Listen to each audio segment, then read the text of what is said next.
Namaste. Periyava Saranam. The Strange Mongoose. As a preliminary to and part of Ashwamedha Yagam, Dharmaputra did a lot of feeding. People praised this, saying that no one else had done such feeding, which filled their stomachs and satisfied their hearts. We can feed everyone's stomach full.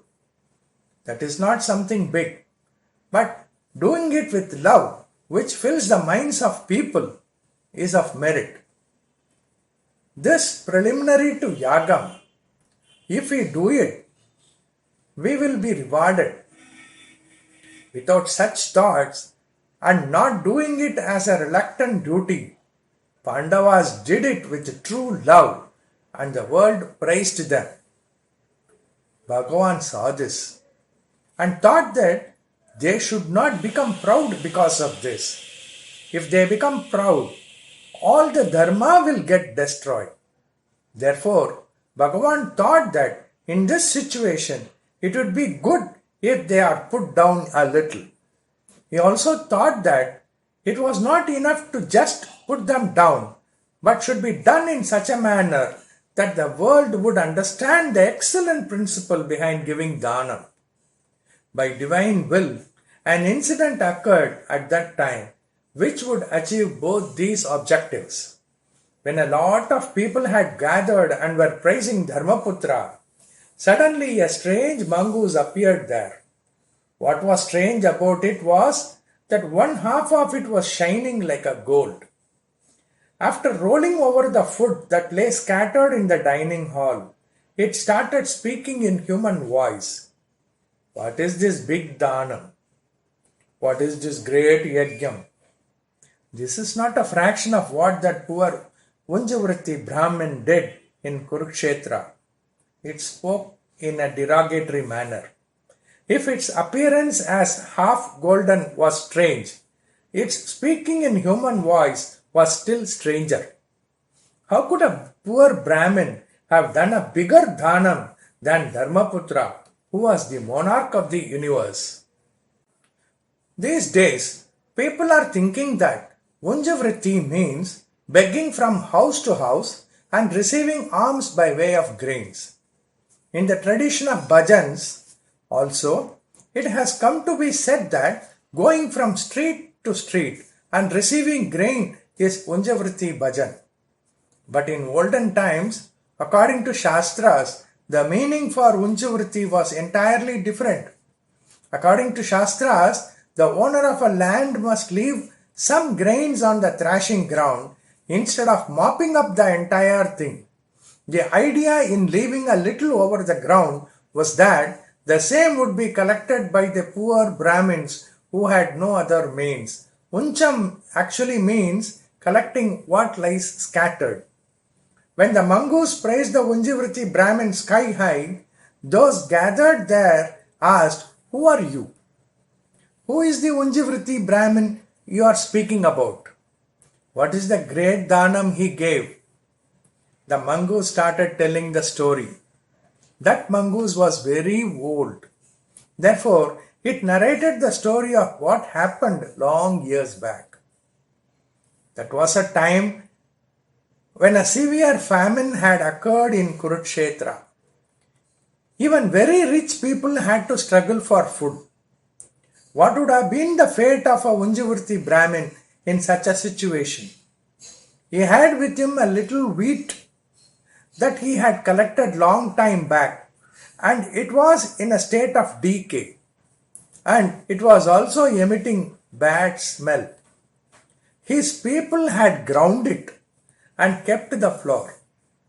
There were 4 members in his family: the Brahmin, his wife, son, and daughter-in-law. The wheat flour was just sufficient for the 4 of them for one meal. They thought, now this little flour is available. Let us pass this time with this. For the next meal, we have nothing left with us. Thus thinking, they sat to eat a handful of the flour, each of them. Just at that time, A person seeking alms came there calling, Dehi. The situation was similar to the one in which a person's hand is pulled out even as he puts it into the pot to take a handful of food. Even in such a situation, not one in that family was found wanting in hospitality. All the floor competed with each other to give their share to the guest. Aditi Satkar is a social duty. Along with this, there is also a domestic duty. There is dharma, which lays down the duties for different people in the family. Even when all the four came forward to do the social duty, they pointed out their domestic duty. Will a wife live without the husband? Will I be looking on when you give your share and with that your life? Therefore, I will give my share, the wife said adamantly. The son said, when there is danger to the life of parents who are none other than the gods on earth, how can a son just look on? So saying, he stopped them and was about to give his share. The daughter-in-law also pointed out to her husband the same pativrata dharmam which her mother-in-law had pointed out to her father-in-law and said, I only will give my share. If something is being given, we would compete to take it.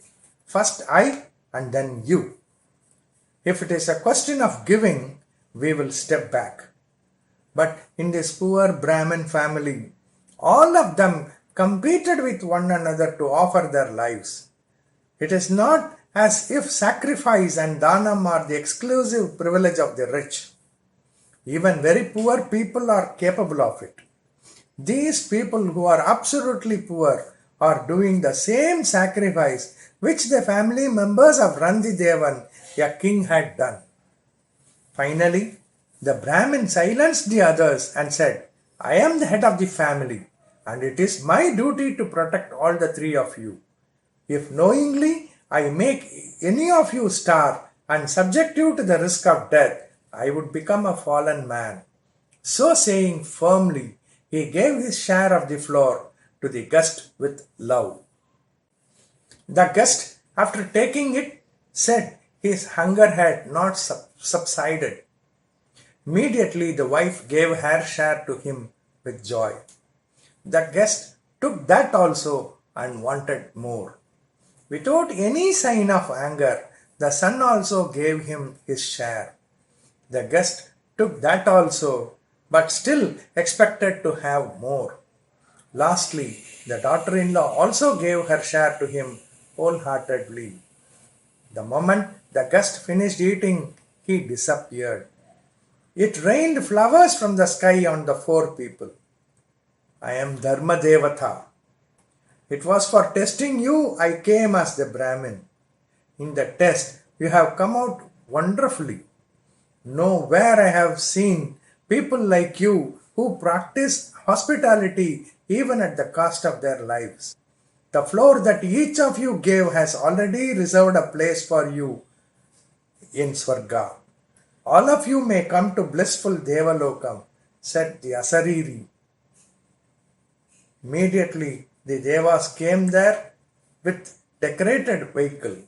The members of the family of the Unjivarti Brahmin got into it and entered the Swargaloka. When it is said they entered the Swargam, it means that they had given up their lives here. It has not been said that like Kuchela they got all the wealth here. They did not perform the dhana with the expectation that they would be rewarded with Swarga. They gave up their lives only to uphold the virtue of hospitality. Swarga materialized for them of its own. The mongoose which narrated the story continued. At that time, I was in that house in Kurukshetra. The flour they gave had scattered a little on the floor. When I ran over that, this part of my body which came in contact with the floor became of golden color. Even now, we generally talk of golden heart. In the dana given by the family with golden heart and sense of sacrifice, this has been proved physically. Subsequent to this, with the desire that the other part of my body also may become gold, if something scattered in the another place where dana is given in a noble way touches my body, I have been going to big food distribution halls, charity homes, etc. But my other part has not become gold. I came here because Dharmaputra has performed a great yaga and arranged for Annadanam and rolled over here thinking that my other part will become golden. But it has not happened here also, said the mongoose. Periyava Sharanam.